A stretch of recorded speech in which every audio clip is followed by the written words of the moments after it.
What's up, guys? You're listening to another episode of Selling on Amazon with Andy Isom. In this episode, we're going to talk about the reports I check as an Amazon seller and how often I check them. Now, we'll start this episode by saying there are a lot of reports that you could be checking on Amazon Seller Central. You've got sales and traffic reports, you've got inventory health reports, financial reports, advertising reports, customer feedback and review reports, order and shipping reports, competitive analysis and market research reports, in the new brand analytics reports, automation alerts. There's so many different reports you could be checking, and you can create custom reports. You could literally have a full-time job just checking reports every day on Amazon as for fun, I guess. But in this episode, I'm going to just talk about the reports that I legitimately check on a somewhat regular basis. And so again, I'll talk about what those reports are, how often I check them, why I check them. I'll show you right here on screen where you can find these reports as well. Big shout out to my editing team, Memo, Zyla, for being willing and able to put these together for us so that you guys are able to see the content in different areas. I'm also,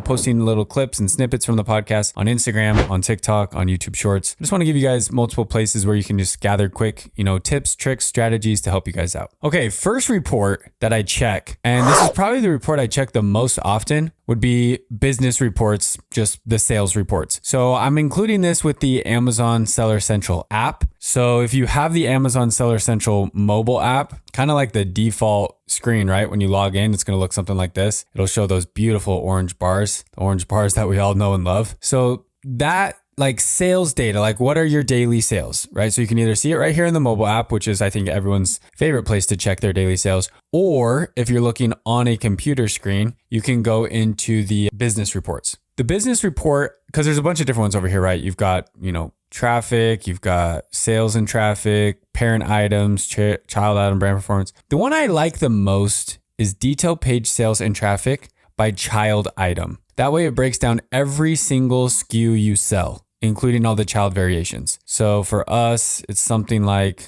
I don't know if I can even quickly see right here, but I think it's 60 something SKUs. So you can see here, there's a ton, right? There's a ton of child SKUs.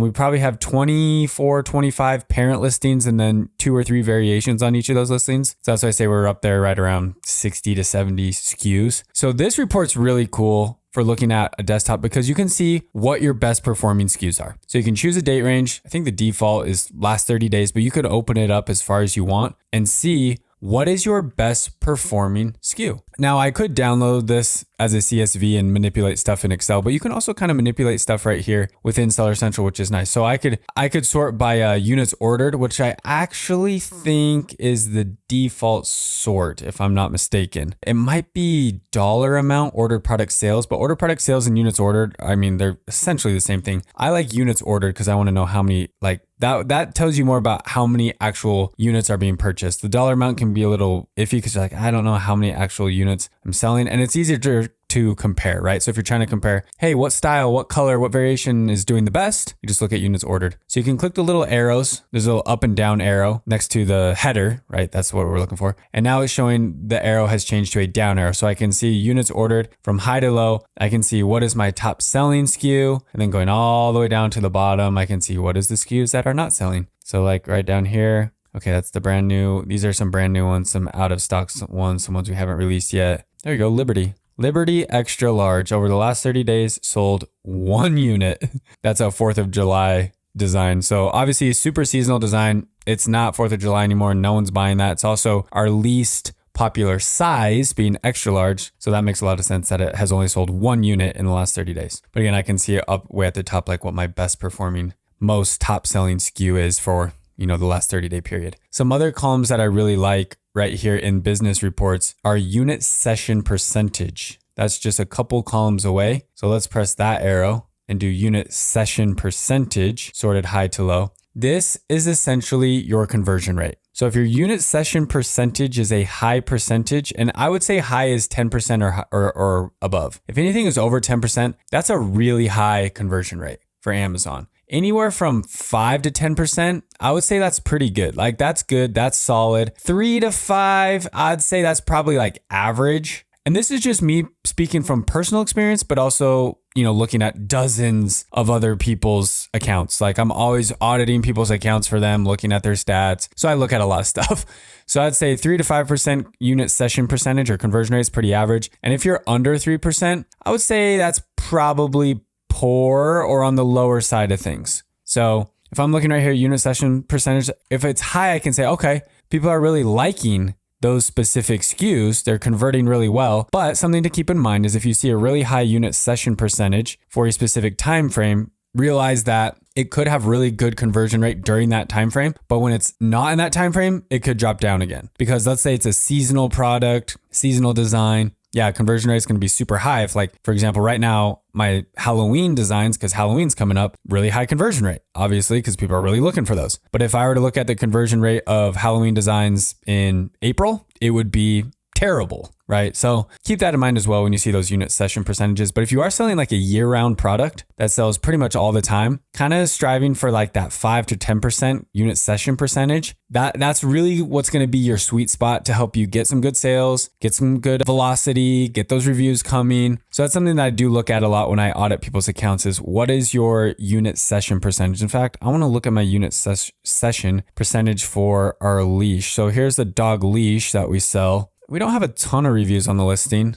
Let's check out what our unit session percentage, and also it's a premium leash. So it's expensive compared to all the other leashes. Okay. Unit session percentage for the last 30 days is 2.86. So that's right there at 3%. So that's probably on the lower end of when I said 3 to 5% is good, average, right? 5 to 10 is what I would say is good, solid. 3 to 5 is probably average. So I'm on the lower end, just below actually average. So I would say that's probably on the almost borderline poor conversion rate for that leash. So that would be a situation where I'd come and look at that and say, okay, what do we got to do? Do we got to run a sale? Do we got to lower the price? Do I got to optimize the listing? What can I do? Now, some other things to keep in mind is if you've been selling something for a while, right? I'd say maybe 6 months to a year at least, you've got some good reviews coming in, you're running some ads, and you're still having a really low conversion rate or unit session percentage, that might be an indicator that like, hey, that product's just not really doing it for you. So maybe at that point you think about what's the long-term strategy for that specific SKU?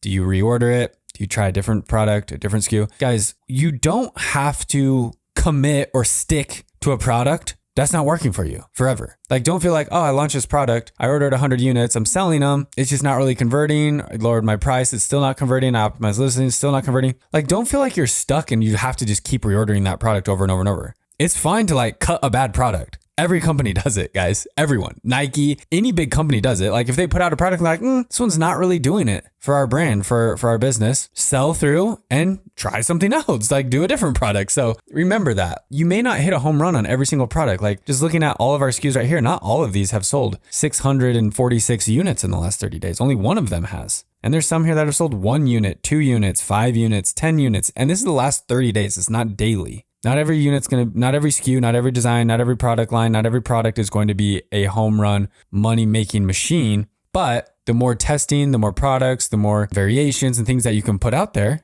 and see what works, do more of what works, do less of what doesn't work, you'll get a better feel for what sells well within your brand and what your kind of sweet spot is. Okay, let's do another report. We spent a lot of time on business reports. Let's talk about another report. Another report that I look at probably about once a month or maybe twice a month is the restock inventory report. You can find this going to your inventory page. So if you just go to your main menu, inventory, and then you could go to FBA inventory. And then from the little drop down arrow, there's a restock inventory report. This is what is going to tell you when and what SKUs you need to restock. So if I'm looking right here at this page, what I like to do is sort by total days of supply. And I want to go to lowest to highest. I want to see the lowest total days of supply first because that shows me what is out of stock. So I can see right here, I have actually a bunch of SKUs out of stock. I have 1, 2, 3, 4, 5, 6, 7, 8 out of stock right now. Some of these, like they're out of stock on purpose because we're discontinuing them. So we're fine with that. But if there's other ones that are like, hey, this is out of stock, it's probably like,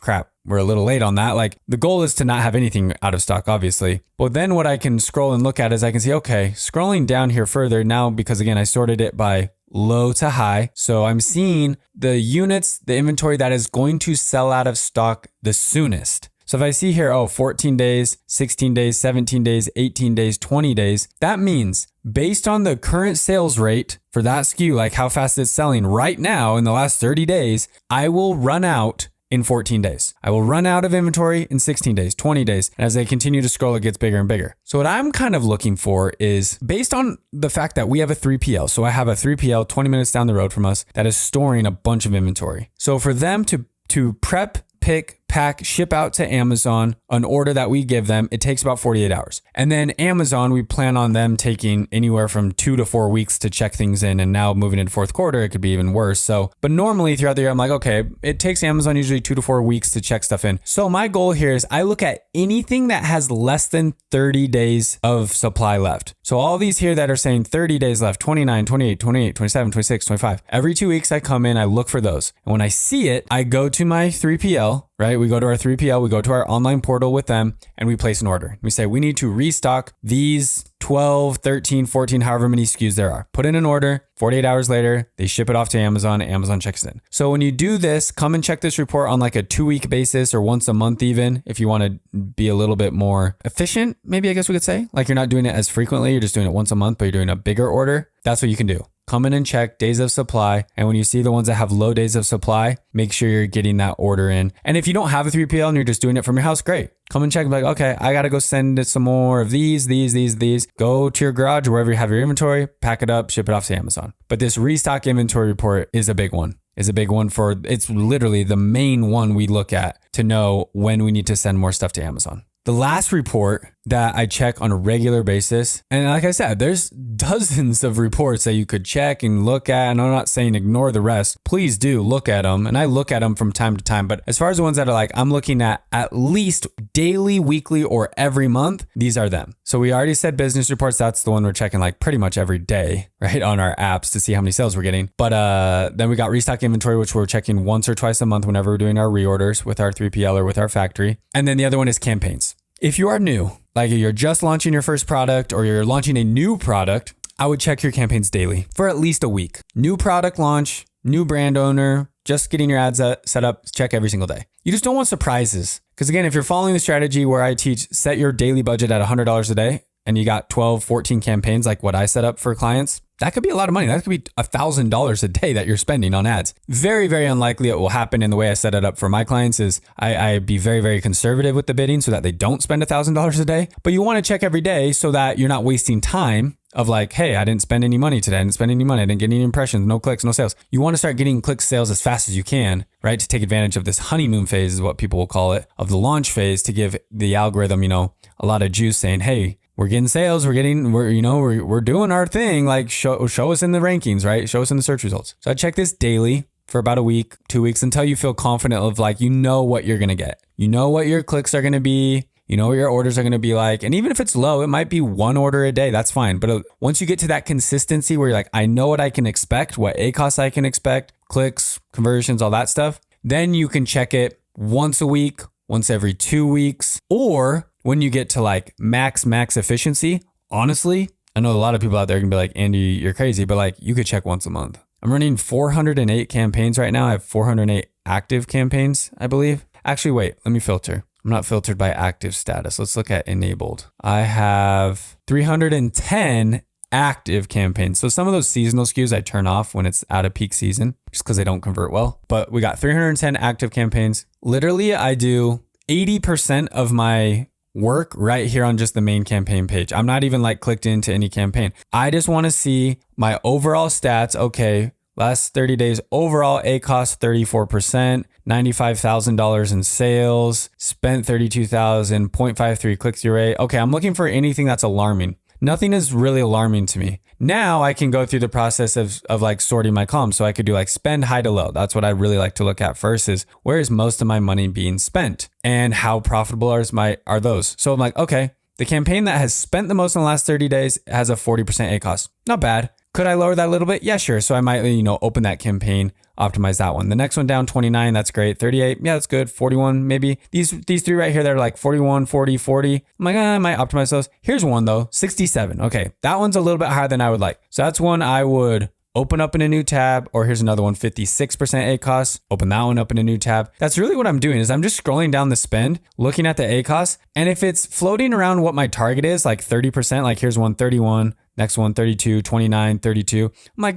great, let those ride. I'm cool chilling right there with those. But these other ones that are popping that I see 73, it's like, okay, I spent $480 on that campaign and is 73% ACOS. Maybe I go tweak those bids just a tad to try to get that ACOS down. Now here's another example. If I see one where it's like, ooh, super low ACOS, a lot of sales, things are churning, I might go raise my bids in those. So that's also what I'm looking for too. But that's it. So then I only end up, if I come check this once a week, once every other week, I may only end up having 3, 5, maybe 10 campaigns open up here in my window that I need to go through, just make some changes and optimize things a little bit more. I would say maybe once a month, I go in and do like a full optimization, like bulk sheets is what I use. If you're optimizing a ton of campaigns at the same time, bulk sheets is kind of the way to go there. So maybe like once a month, I'll go in and do a full bulk sheets update and use Microsoft Excel and sort and, look for criteria and use formulas to update bids and things very quickly. I can update 310 campaigns in like 30 minutes. But again, if I'm just checking like once a week or whatever, I might just come here and see like where are the big spenders with the poor results and make some tweaks to those ones. It's not crazy, guys. A lot of people get really freaked out and overwhelmed thinking, oh my gosh, how am I supposed to manage 310 campaigns? That's a full-time job. You don't got to make it a full-time job.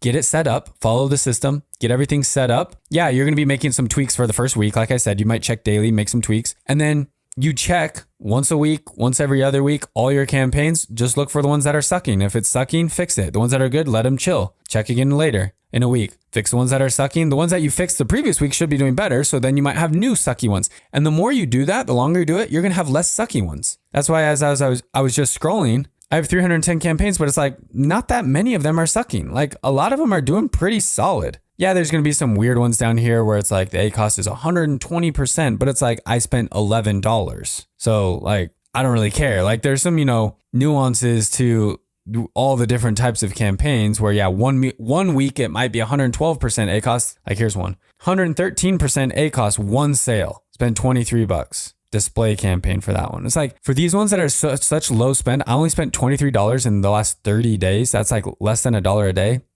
If the next 30 days I get 3 sales, my ACOS is 30%. So you see what I'm saying? Like on those low spend ones, it's so volatile to where one month you could have 1 sale, the next month you could have 3, and it could change your ACOS from 100% down to 30. Those ones like I don't really mess with. I care about the ones that are spending all my money. If I spent $3,000, it better be getting me like a decent return. Otherwise, I'm going to be bleeding $3,000 for my business. So that's why I always like sorting by spend and starting there and working my way down. And then once I get to the low spend ones, I'm like, it's fine.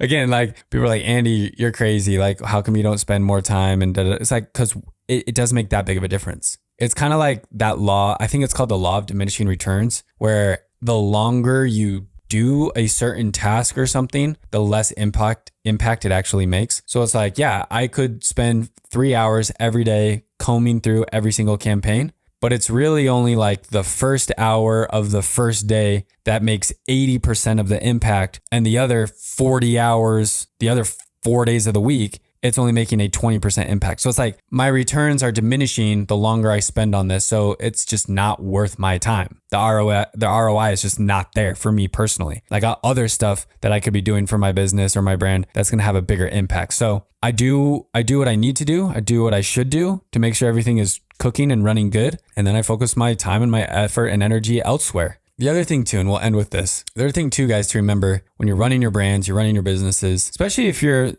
solo on this, you're doing this by yourself, maybe you're outsourcing a few things, or it's you and your spouse, you and a business partner. It's you. It's like a couple people, a handful of people. You don't got a full team of 35 people running a brand. Like you can run a multi-million-dollar brand in a few hours a week. It really doesn't have to be that hard. You can make it as hard or as easy as you want. So just remember, if you're getting the results that you're looking for, then just do what you got to do, right? Like live your life. But if you're not getting the results that you want, you might have to put forth a little bit more effort. So don't think that, by me saying, do what you got to do or as much or little as you want, it doesn't mean, oh, Andy said I only have to work an hour a week on my business. And then you spend an hour a week and your results are trash. And you're like, whoa, what the heck? My results suck. I'm spending an hour a week, like you said. Well, okay, if your results are trash, then work more. If you're not getting the sales, if you're not getting the conversion, if your listing sucks, if like nothing's working, you're not posting on social media and you're not getting good results, then do more. I'm really talking to the people who are doing well. You're making money, you're getting an income, you're quitting. Like when you're doing that and you're at the level of like, okay, I'm doing good, I'm growing, everything's looking good, then yeah, spend your time how you want to spend your time. But don't complain when you're not getting results and you're only spending an hour a week on your business. Can it be done? Yeah. Some people might take a little bit more time than others, might take a little bit more effort, a little more trial and error, a little more investment. So everyone's different. We all have different skill sets. We all have different business partners. We all have different outside of the business responsibilities, children, jobs, other stuff, right, with our life. So we have to, think about how we're going to spend our time the most effectively and efficiently to try to get some good results. Guys, don't overwhelm yourselves, but at the same time, do what you got to do. And if you're not getting the results you want, do more. I appreciate you guys for listening to the episode, to the podcast. Your reviews mean the world to me. They help the show maintain its top 100 entrepreneurship ranking in the United States. We are about to cross 1 million downloads on the podcast. Crazy. A crazy accomplishment. So thank you guys so much. This is all due to you. I personally can't listen to my show a million times to get there. So it means that there's thousands of you out there who are showing support, showing love, enjoying the content. So thank you guys so much. Once again, I'm Andy. You're listening to Selling on Amazon with Andy Isom. We'll see you in the next episode.